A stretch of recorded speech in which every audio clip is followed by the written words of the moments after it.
Hi, welcome back to Outdoor Gear and Skills. We've had some really great weather here in Oregon up until today, but it's much needed rain, so we're glad to have it.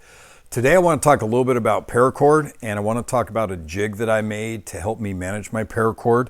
So a lot of times when I have smaller bundles, I like to just kind of keep folding them in half and then tie them in a knot, and it makes it really easy to just kind of push it out, and then I can pull it out and have it when I've just got a little bit. So I'll do those for smaller lengths. When I've got like a huck of like 100 feet like I do right here, I like having it all tied up and nice and neat. What I don't like about this is the cross section's about this far. And so I've got all of this that in my bag, it kind of frays out, and I don't really care for that. I like to have it bound up tight. So these were two sections that I rolled up. This is 50 feet. That's about 25 feet. And so I made a jig that I'm going to show you here in just a second, where I can wrap it up and have it really tight, and then it's really manageable. So the jig that I made is just out of a piece of scrap 2x4. I think it may have even come from the house that we had built years ago in Utah.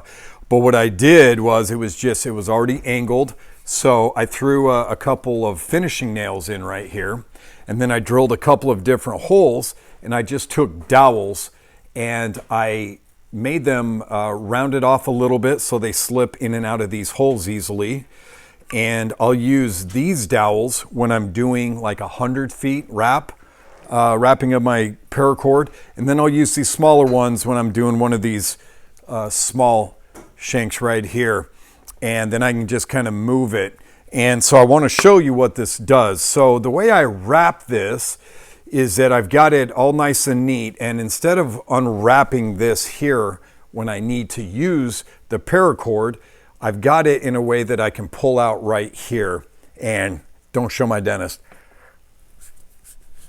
And as I need paracord, I can pull it out like this. I can cut off whatever I need, and then I've still got some form to that, so it holds it instead of the whole thing just kind of coming out. So I'm actually going to take this out so that I can rewrap it and show you what it does. So I'm going to get rid of these two big ones so they're not in my way. Sometimes what I'll do is tie a loop in the end, and I'll hook it on this nail so that I can start wrapping it, and it kind of holds it in place.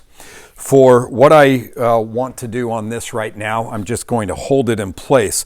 But what I'll do is just go ahead and wrap it around these two dowels. And again, I've put different drill marks in so I can kind of get the length that I want when I'm all done.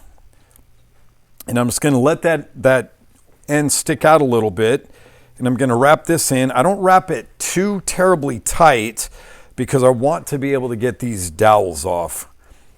So I'm just wrapping it around. Here we're going to go for a little bit.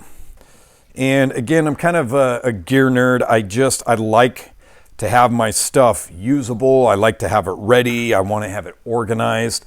So I don't like having stuff just getting all tangled and things like that. So I go to wrap around, and then I'm going to go probably one more time here, and I'm going to leave about this much left that I'm going to wrap with.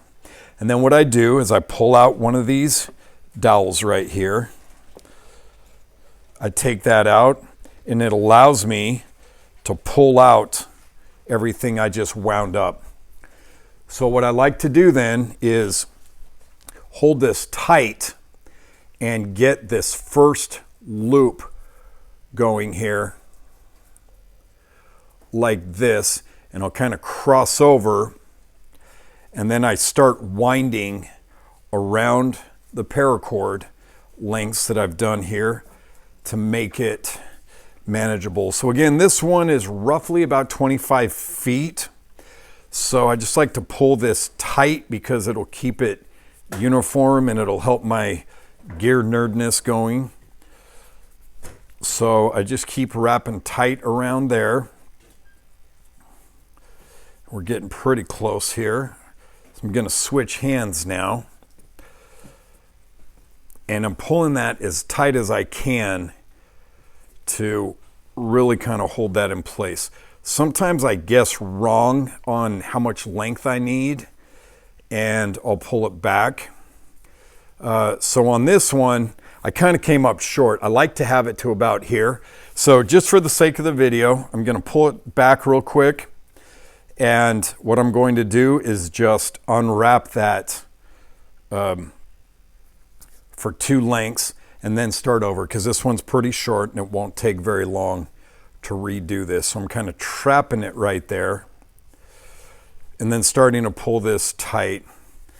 I've talked about Paracord before. I love Paracord in that it's strong, it's light, it's mildew resistant.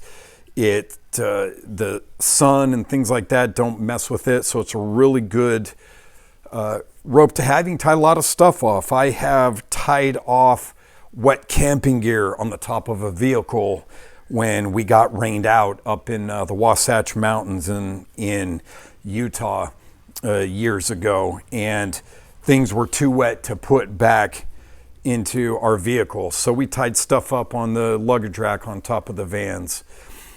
It's great for that. You don't want to rappel with it, but I use this on my hammocks sometimes.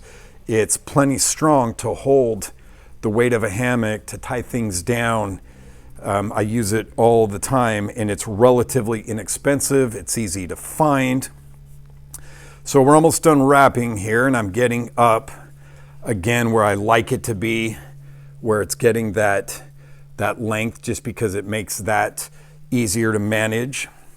And then what I do is I just kind of pinch my finger here. I'm going to wrap this around with a little bit of slack, tuck it under itself, and then I'm going to ignore my dentist,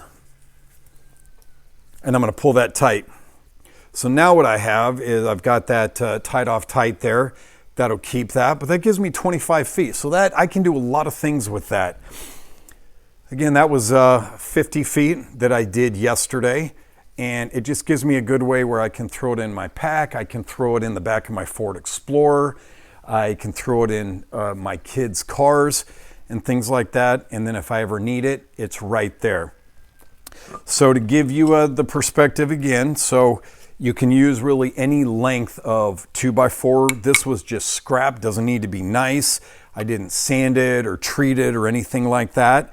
And I've just made these different holes where I can stick these in and make it as long or as short as I need it.